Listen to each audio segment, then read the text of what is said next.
العالمين والصلاة والسلام على سيد الأنبياء والمرسلين وعلى آله وصحبه أجمعين أما بعد. قابل احترام علماء کرام، یہاں تشریف فرما اکابرین، حفاظ کرام، بزرگان دین، حاضرین مجلس، نوجوان دوستوں اور ساتھیوں، آپ سبھی حضرات سے گزارش ہے کہ ایک مرتبہ درود پاک بھی پڑھیں. اللہم صلی علی محمد وعلی آل محمد کما صلیت علی ابراہیم وعلی آل ابراہیم انک حمید مجید. اللہم بارک علی محمد وعلی آل محمد کما بارکت علی ابراہیم وعلی آل ابراہیم انک حمید مجید. میرے دوستو اور عزیزو، سب سے بڑا انعام اللہ رب العزت نے ہم سب کو عطا فرمایا ہے وہ قرآن مقدس. پہلے اللہ نے اپنے حبیب کو بھیجا، سید المرسلین کو بھیجا، تمام نبیوں اور پیغمبروں کے سردار سید المرسلین رسول اللہ صلی اللہ علیہ وسلم کو مبعوث فرمایا، آپ کو بھیجا، پیغمبر بنا کے، رسول بنا کے، انسانوں کی ہدایت کے لیے آپ کو بھیجا. سب سے بڑا انعام یہ، اور پھر آپ پر اللہ رب العزت نے قرآن مقدس اتارا، یہ سب سے بڑا انعام. آج ہم لوگوں کے پاس آج کی زندگی میں اگر کچھ ہم لوگوں کے پاس اگر ہے تو وہ قرآن مقدس اور اللہ کے نبی کی سنت. یہ سب سے بڑی نعمت ہے. دنیا چلی جائے گی، تمام چیزیں فنا ہو جائیں گی، لوگ آ رہے ہیں، دنیا چھوڑ کے جا رہے ہیں، تو آیا ہے سب کو جانا ہے. کل نفس ذائقۃ الموت، اللہ رب العزت نے قرآن مجید میں ہر انسان کو بتا دیا ہے کہ ہم ہی نے پیدا کیا ہے اور سارے جانداروں کو موت کا ذائقہ چکھنا ہے. تو لہذا یہ زندگی چند روزہ زندگی ہے، پریشانی میں کٹ جائے اور مختلف حالات میں انسان کی زندگی گزر جائے. اصل تو زندگی آخرت کی زندگی، اصل کامیابی آخرت کی کامیابی ہے. یہاں کسی کے گھر میں کچھ پکا ہے، کسی کے گھر میں کچھ اور بنا ہے، کسی نے کپڑے کیسے پہن رکھے ہیں، کسی کے پاس دکان ہے، کسی کے پاس بڑے بڑے کاروبار ہیں، اور بہت ساری دنیا کی بہت ساری چیزیں ہیں. لیکن یہ سب کے سب وقتی، سب یہ چند روزہ ہے. دنیا کے سامان پر، دنیا کی چیزوں پر گھمنڈ کرنا، دنیا میں رہتے ہوئے اپنی زندگی پر گھمنڈ کرنا، یہ بلڈنگ ہماری ہے، یہ مکان ہمارا ہے، یہ دکان ہماری ہے، یہ تمام چیزیں ہمارے پاس موجود ہے، یہ صرف دھوکے والی بات ہے. دنیا کی زندگی صرف دھوکے والی بات ہے کہ نہ جانے کب کس کی آنکھیں بند ہو جائے. اور اس گلی کو جعفر آباد کی گلیاں ہوں، دلی کی گلیاں ہوں، جامع مسجد ہے، لال قلعہ ہے، قطب مینار ہے. پہلے لوگ آئے، بڑے بڑے لوگ آئے، محلوں میں رہے، جگہ جگہ ان کے محلات بنے ہوئے تھے، ان کے کمرے بنے ہوئے تھے. آج وہ لوگ نہیں. اس لیے بس ان کی نشانیاں باقی ہے کہ کہیں کہیں ابھی نشان باقی ہے، کتاب ختم ہوئی، داستان باقی ہے. یہ زندگی کا حصہ ہے، زندگی کی نچوڑ ہے کہ جہاں ہم لوگ اپنی زندگی گزارتے ہیں. کسی کے سامان کو دیکھ کے لالچ کرنا، کسی کی ان کی بہت ساری ایکٹیویٹی، ان کی چہل پہل، ان کی رونق کو دیکھ کے متاثر ہونا، یہ صرف وقتی ہے. اپنے بچوں کو صبر دینا. حضرت فاطمہ رضی اللہ تعالیٰ عنہ، اللہ کے نبی کی بہت پیاری بیٹی، انہوں نے اپنی زندگی اپنے گھر کے اندر بہت ساری مشکلات، تنگ دستی، ایسے حالات، کبھی فاقے تک کی نوبت آئی ہے، لیکن زبان پر کبھی کوئی شکوہ نہیں، کبھی زبان پر کوئی شکایت نہیں. آج ہماری بہن بیٹیوں بچوں کو بھی یہ چاہیے کہ جس گھر میں وہ جائے جہاں ان کی شادیاں ہوں، کچھ 19-20 معاملے ہو جائیں، کچھ حالات سامنے آ جائے، کاروبار آگے پیچھے ہو جائے، دکانوں میں روزگار کا ذریعہ کچھ گھٹ جائے، تو زبان پر شکوہ نہیں بلکہ صبر کے ساتھ رہنا چاہیے، صبر کرنا چاہیے. ان اللہ مع الصابرین، کہ اللہ تعالیٰ صبر کرنے والوں کے ساتھ ہے. یا ایھا الذین آمنوا استعینوا بالصبر والصلاۃ. اللہ رب العزت نے اپنے بندوں کو یہ طریقہ سکھایا ہے کہ جب بھی اللہ کی مدد چاہو تو اللہ کی مدد نماز کے ذریعے اور صبر کے ذریعے آتی ہے. نماز کوئی دقت پریشانی آ گئی ہے، دماغ کام نہیں کر رہا ہے، بچوں کی ولادت کا وقت آ گیا، پیسے پاس نہیں ہے، گھر میں ہنگامہ مچ گیا ہے، اور اور بہت سارے مسئلے سامنے کھڑے ہیں، کوئی دماغ میں الجھن ہے، کوئی پریشانیاں ہیں، کوئی مسئلہ سمجھ میں نہیں آ پا رہا ہے، بڑے بڑے مسائل ہمارے سامنے ہیں، کوئی چیز ہمارے سمجھ میں نہیں آ رہی ہے، تو ایسے موقع پر یہ سکھایا گیا ہے یا ایھا الذین آمنوا استعینوا بالصبر والصلاۃ، اے ایمان والو اللہ کی مدد حاصل کرو نماز کے ذریعے اور صبر بس زبان پر شکوہ نہیں، زبان پر کوئی شکوہ نہیں کہ ہماری زبان پر کسی کی شکایت ہے، اللہ نے جس حال میں رکھا ہے الحمدللہ علی کل حال۔ دنیا کی کوشش آدمی کرے، جو کاروبار کی کوشش ہے وہ کرے، نصیب اور مقدر بھی ہے، نصیب اور مقدر کے ساتھ آدمی کی کوشش کرتا رہے، روزی کا مالک اللہ۔ پڑوس میں ایک بار ایسا ہوا کہ ایک صاحب کا انتقال ہو گیا، وہ دنیا سے چلے گئے، تو ان کے دو بیٹے تھے، تو ان کے ابو کی دکان بہت چلتی تھی، بہت بھیڑ رہتی تھی، بڑی آمدنی کا ذریعہ تھا ان کی دکان میں، جو کاروبار تھا۔ تو جب ان کے ابو کا انتقال ہو گیا تو بھائیوں میں یہ اختلاف پیدا ہوا کہ دکان کون رکھے، بھیا تو دونوں مل کے چلا لو، لیکن انہوں نے کہا نہیں بھی الگ الگ۔ انہوں نے کہا کہ دکان کس کے حصے میں آئے، تو اس پر کافی ان میں آپس میں تھوڑا سا اختلاف پیدا ہوا۔ تو ان کے ابو کے دوست تھے، تو ان کے دوست وہاں پہنچے ان کے بھائیوں میں آپس میں صلح صفائی کرانے کے لیے، تو انہوں نے فیصلہ یہ کیا کہ ایک بھائی کو تو دکان ملے گی اور ایک بھائی کو دکان کا نام ملے گا، جس نام سے کاروبار چل رہا تھا کہ اس کو صرف نام ملے، دکان نہیں ملے گی، اور ایک بھائی کو دکان ملے گی۔ اس پر وہ راضی ہو گئے، تو ابو کی دکان ایک بھائی کو مل گئی اور ایک بھائی دکان کا جو نام بورڈ میں تھا وہ بورڈ لے کر دوسری دکان میں چل گئی، باقی روز ہی اللہ کے ہاتھ ہے، تو دکان بھی چلتی رہی اور ان کا نام بھی چلتا رہا۔ اور بھی بہت سارے ایسی مثالیں ہیں، بہت بڑے بزرگ گزرے ہیں، شیخ فرید الدین عطار رحمۃ اللہ علیہ، وہ بہت بڑے پرفیوم کے بہت بڑے کاروباری، بہت بڑے بزنس مین تھے پرفیوم کی، عطر کی، تو اپنے کاروبار میں بہت بزی تھے دکان میں۔ تو ایک بڑے میاں آئے، ان کو دیکھا کہ آپ اتنے بزی ہیں دکان میں، خریدنے میں، بیچنے میں، پیسے رکھنے میں، سامان گلے میں، آپ کے پاس تو بات کرنے کا کوئی ٹائم نہیں ہے، وقت نہیں ہے۔ انہوں نے کہا آپ اپنا کام کیجیے۔ نہیں میں تو دیکھ رہا ہوں آپ اتنے بزی ہیں کام میں، دکان چل رہی ہے، لوگ آ رہے ہیں اور بات کرنے کا بھی ٹائم نہیں ہے، یہ اس طرح کی صورتحال ہے۔ تو انہوں نے کہا کہ آپ اپنی فکر کیجیے۔ نہیں ہمیں تو اپنی فکر ہے، لیکن میں یہ کہنا چاہتا ہوں کہ مجھے فکر اس بات کی ہے کہ آپ کی موت کی حال میں، مجھے تو فکر اس بات کی ہے کہ آپ کی موت کی حال میں۔ تو بس یہ کہنا، کسی کو موت کے بارے میں کہنا بڑی تکلیف ہوتی ہے کہ بھئی اچھا ہماری موت کے بارے میں بات کر رہے ہو۔ تو انہوں نے دکاندار سے یہ کہا کہ ہمیں تو فکر اس بات کی ہو رہی ہے کہ تمہاری موت کس حال میں ہے۔ تو انہوں نے کہا کہ آپ اپنا کام کیجیے کہ تم اپنی موت کی فکر کرو کہ تمہاری موت کیسے آئے گی۔ تو وہ بڑے میاں تھے، انہوں نے دکان کے سامنے رومال بچھایا، ان کی دکان کے سامنے رومال بچھایا،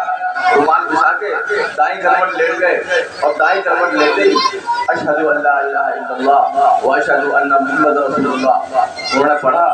اور دکاندار جو اپنے گراہک میں بزی تھے، انہوں نے دیکھا کہ یہ بڑے میاں رومال بچھا کے لیٹ گئے اور کلمہ انہوں نے تشہد پڑھا، کلمہ پڑھا، اب یہ کوئی حرکت ہی نہیں ہو رہی ہے۔ وہ فوراً دکان سے نیچے آئے اور آ کے ہلا کے دیکھا تو وہ جا چکے تھے۔ تو کچھ اللہ والے اپنی جان کو ہتھیلی میں رکھتے ہیں، کچھ اللہ والے اپنی موت کو ہتھیلی میں لیے بھی چلتے ہیں۔ تو وہ اس دکاندار پہ اتنا گہرا اثر ہوا، اتنا گہرا اثر ہوا کہ انہوں نے دکان چھوڑی اور دکان چھوڑ کے اللہ والے کے پاس گئے، ان کی صحبت میں بیٹھے۔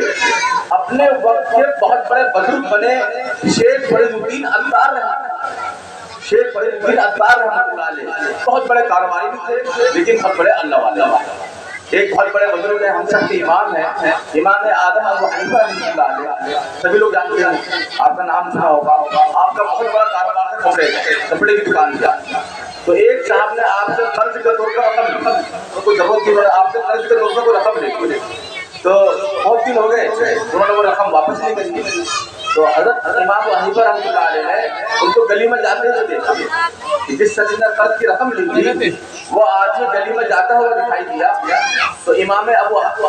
تو اس شخص نے بھی امام صاحب کو دیکھا، امام اعظم رحمۃ اللہ علیہ کو۔ تو امام اعظم رحمۃ اللہ علیہ کو دیکھ کر کے فوراً گلی میں مڑ گیا، ایک گلی میں چلا گیا کہ حضرت ہم سے کہیں پیسے کے بارے میں ذکر نہ کریں۔ تو حضرت بڑی تیزی میں اس آدمی کے پاس پہنچا، بڑی تیزی میں، اور کندھے پہ ہاتھ رکھتی ہوئی کہا کہ تم مجھے دیکھ کے اتنی بھاگے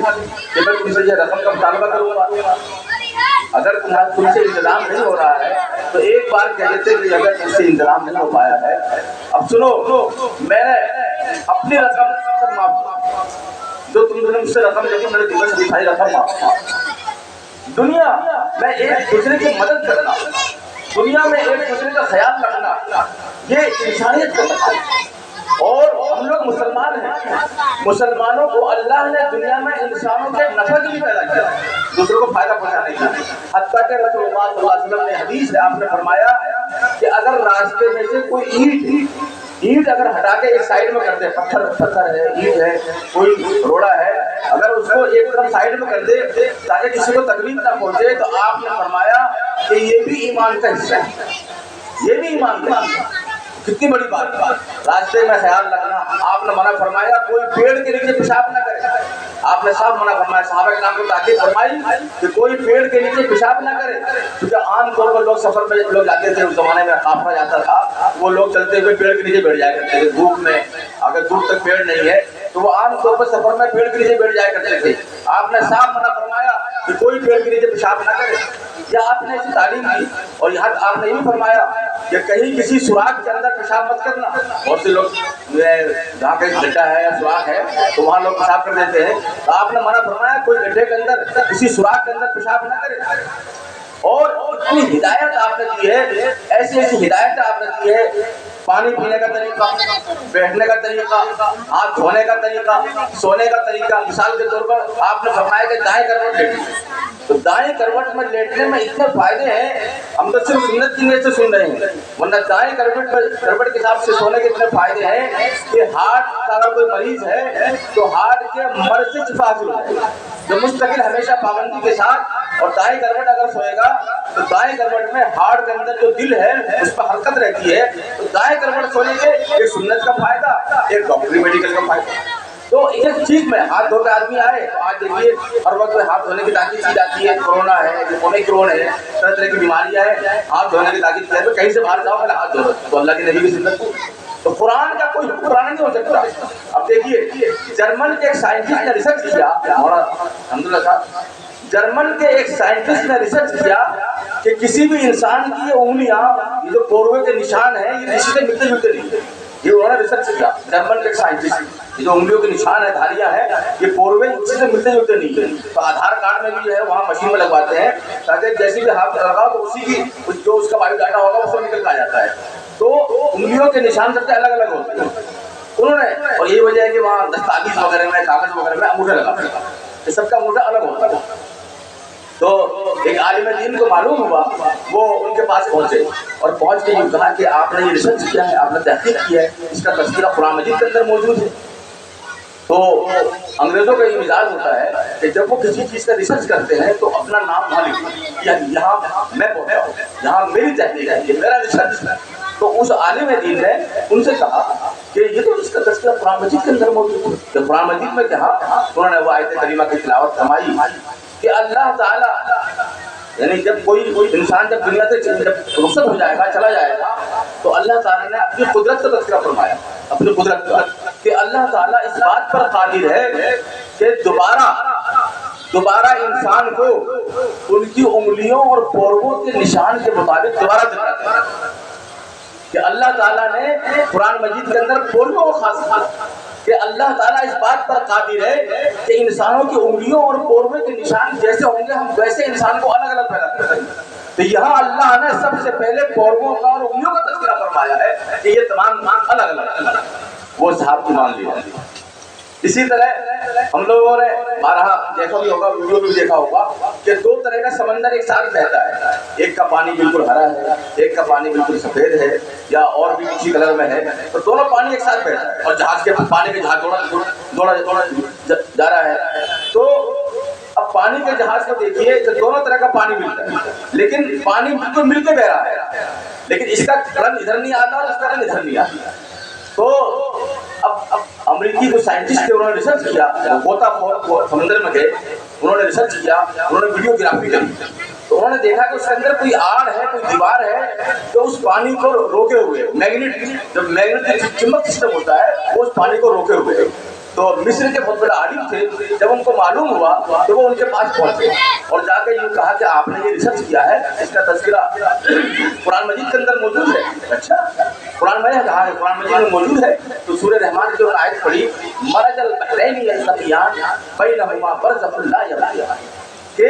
دو طرح کا پانی ایک ساتھ بہتا ہے، ترجمہ کیجیے کہ دو طرح کا پانی ایک ساتھ بہتا ہے جو مل کے بہتا ہے، ان دونوں کے بیچ میں ہم نے ایک آڑ بنائی ہے جو ان دونوں پانی کو ملنے نہیں دے رہی۔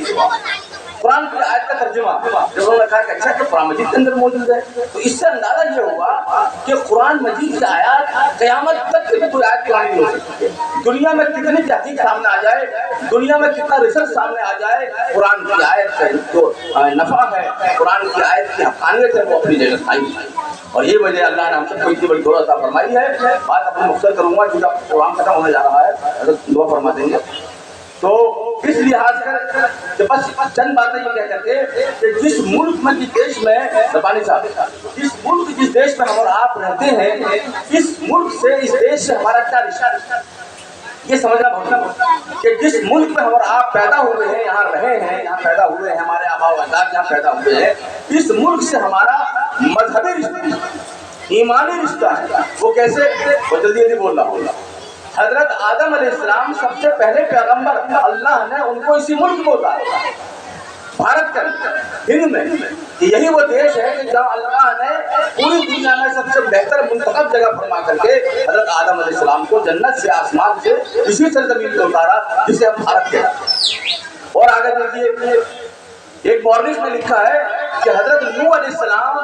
اور حضرت شیش علیہ السلام کی قبر یہی پائی جاتی ہے اور آپ یہی پیدا ہوئے۔ اور آگے آئیے، تمام اس میں بہت سارے علماء کرام نے لکھا ہے، بزرگان دین نے، کہ پنجاب میں ایک جگہ ہے سرہند، اور سرہند کے پاس ایک جگہ ہے براس۔ براس کے بارے میں علماء کرام نے لکھا ہے کہ وہاں 12 قبریں انبیاء، نبیوں کی پائی جاتی ہیں۔ تو ہمیں اس بات پر فخر ہے کہ یہ نبیوں کا دیش ہے، یہ پیغمبروں کا دیش ہے۔ اور آگے آئیے، حضرت محمد مصطفیٰ رسول اللہ صلی اللہ علیہ وسلم نے یہ فرمایا کہ مجھے ہند سے ہدایت کی خوشبو آتی ہے۔ آپ نے فرمایا کہ مجھے ہند سے ایمان کی اور ہدایت کی خوشبو آتی ہے۔ تو ہمیں اس بات پر فخر ہے کہ ہمارے ملک کا اور ہم سب کے ملک کا، دیش کا نام اللہ کے نبی صلی اللہ علیہ وسلم نے اپنے زمانے مبارک سے فرمایا کہ مجھے ہند سے ہدایت کی، ایمان کی خوشبو آتی ہے۔ اور آگے آئیے، ایک بہت مشہور صحابی گزرے ہیں حضرت تمیم داری رضی اللہ عنہ، وہ ساؤتھ انڈیا کے رہنے والے تھے جو اللہ کے نبی کے ساتھ رہتے تھے، اتنی بڑی نسبت۔ اور آگے آئیے، گجرات کے اندر بھاؤ نگر ضلع ہے، بھاؤ نگر جو سمندر کے پاس ایک ضلع ہے، وہاں کے بارے میں سارے علماء نے لکھا ہے کہ وہاں صحابہ کرام کی قبریں پائی جاتی ہیں۔ جو صحابہ کرام جو پانی کے جہاز سے آنا جانا کرتے تھے، ان کی قبریں گجرات کے اندر پائی جاتی ہیں۔ اور آگے آئیے، کیرلا کے اندر سن 16 ہجری میں اس ملک کے اندر سب سے پہلی مسجد تعمیر ہوئی ہے، کیرلا کے اندر سب سے پہلی مسجد۔ اور وہی وہ مسجد ہے جب ہندوستان بھارت کے وزیر اعظم پردھان منتری نریندر مودی جی جب سعودی عرب گئے تھے تو وہاں کے بادشاہ کے پاس اسی مسجد کا ماڈل لے کر گئے تھے تحفے میں کہ یہ ہمارے بھارت کی سب سے پرانی مسجد ہے، جو اس کا ماڈل لے کر میں آپ کے پاس آیا ہوا، وہی کیرلا کے اندر مسجد ہے۔ اور آگے آئیے، بھارت کا کوئی شہر ایسا نہیں ہے، کوئی علاقہ ایسا نہیں ہے، ناگپور ہو، ناگور ہو، پٹنہ ہو، دلی ہو، ممبئی ہو، اجمیر ہو، ہریانہ ہو، پنجاب ہو، کوئی ایسی جگہ نہیں ہے کہ جہاں اللہ کے اولیاء کرام آرام نہ فرما رہے ہیں۔ جگہ جگہ خطے کے اندر اولیاء کرام اکابرین ملت وہ آرام فرما رہے ہیں۔ یہ وہ سرزمین ہے جو نبیوں کی سرزمین ہے، یہ وہ سرزمین بھارت ہے جو علماء کرام، صحابہ کرام کی سرزمین ہے، یہ وہ سرزمین ہے جس کا رشتہ مسلمانوں کا ایمانی بھی ہے، مذہبی بھی ہے، دینی بھی ہے، سماجی بھی ہے اور نسلی بھی ہے۔ ہمیں اپنے ملک پر فخر حاصل ہے۔ اگر کوئی دھرم کے ماننے والے، ان کے دھرم گرو یہاں پیدا ہوئے ہیں، کسی دھرم کے ماننے والے، ان کے جو دھرم کو بنانے والے، دھرم کے اصول ضابطے طے کرنے والے یہاں اگر پیدا ہوئے ہیں تو ہمیں بھی اس بات پر فخر ہے کہ ہمارے دھرم گرو پہلے پیغمبر حضرت آدم علیہ السلام اس ملک میں اتارے گئے ہیں۔ بھارت کے سرزمین سے ہمیں محبت صرف اس لیے نہیں ہے کہ ہم یہاں پیدا ہوئے ہیں، پیدا ہونے کے علاوہ ہمارے آبا و اجداد یہاں پیدا ہوئے ہیں، اور اسی کے ساتھ ساتھ ہمیں اس بات پر فخر ہے کہ ہمارے بھارت دیش کا